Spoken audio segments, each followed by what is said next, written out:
À l'heure des débats du budget 2025, l'assurance maladie estime que le coût de la fraude aux fausses ordonnances est au moins à 8 millions d'euros. Ce phénomène prend de l'ampleur et inquiète et il n'a jamais été aussi simple de s'en procurer. Aujourd'hui, ces documents falsifiés circulent largement sur les réseaux sociaux, accessibles en quelques clics. Ce trafic impacte directement les pharmacies qui tentent de trouver des solutions. Reportage signé Clarence Leblanc et Victoria Canales.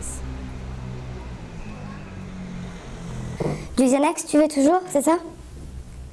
Ok, pas de souci, vas-y, ok. Préférant garder l'anonymat, cette jeune femme de 20 ans nous montre comment elle fabrique de fausses ordonnances.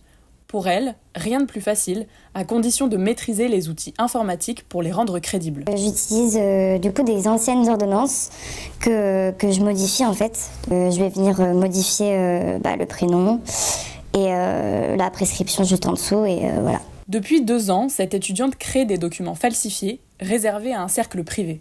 Donc je le fais donc des fausses ordonnances en mode pour du Xanax ou de la codéine, la plupart du temps c'est ce qu'on me demande. Et voilà quoi, donc là moi pour l'instant j'ai pas le but de les faire payer ou quoi que ce soit parce que je recherche pas d'argent pour l'instant, mais voilà c'est une petite fraude, pour moi c'est pas hyper grave donc voilà, genre si ça peut leur servir, ça peut les détendre, moi ça me va.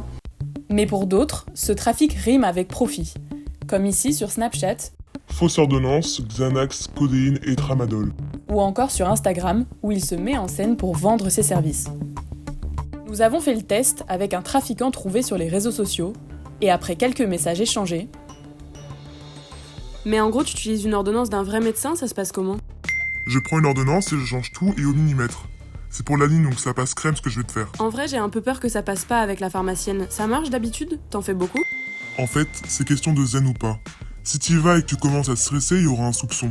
Juste reste tranquille et s'il faut avoir plus de crédibilité, va avec quelqu'un qui est plus grand que toi. Il nous propose une ordonnance falsifiée pour de la codéine pour seulement 20 €. En 2024, l'assurance maladie a identifié et bloqué environ 466 millions d'euros de fraude à l'échelle nationale. Pourtant, ces pratiques restent difficiles à détecter pour les pharmaciens. Nous présentons notre ordonnance falsifiée avec la prescription, le cachet du médecin et sa signature. Aucune méfiance du personnel. L'ordonnance ? Oui. Merci beaucoup. Merci. Une fois la transaction réussie, nous sortons de la pharmacie avec 2 boîtes de Xanax. Deuxième essai, même résultat. Alors, oui, c'est bon, ouais. C'est bon ? Ouais. Vous me l'envoyez par mail ? Ok.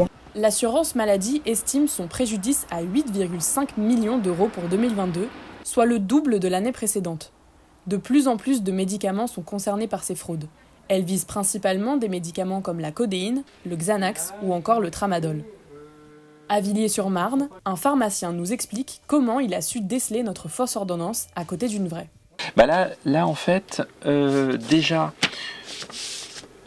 c'est du Xanax, donc un anxiolytique, donc ça fait partie quand même des molécules qui la plupart du temps font l'objet de mésusages ou d'usages détournés.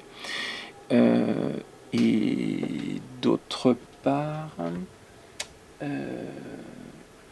on a rarement quand même de fausses ordonnances pour des contraceptifs, donc l'autre ordonnance. Et est-ce qu'il y avait des fautes d'orthographe sur celle-ci ? Il y avait presque trop d'éléments aussi sur cette ordonnance-là. Mais les anxiolytiques ne sont pas les seuls médicaments touchés par les fraudes. Et on observe aussi depuis quelque temps un engouement pour les produits pour la minceur, avec les antidiabétiques, et font l'objet aussi de trafic parce que sur les réseaux sociaux, c'est présenté comme étant un produit magique en fait. Depuis cet été, l'assurance maladie a mis en place une plateforme pour aider les pharmaciens, Asafo, l'alerte sécurisée aux fausses ordonnances.